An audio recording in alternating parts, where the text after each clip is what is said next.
Hello friends, in today's video I'm gonna be walking through how to choose who can add you to groups on WhatsApp.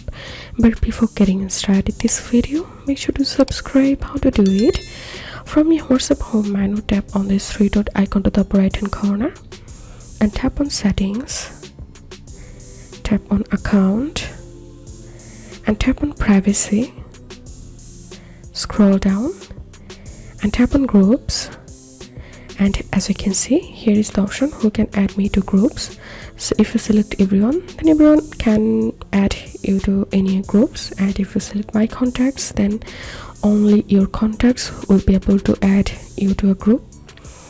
Or you can select my contacts accept, then select those contacts you don't want to add you to a group,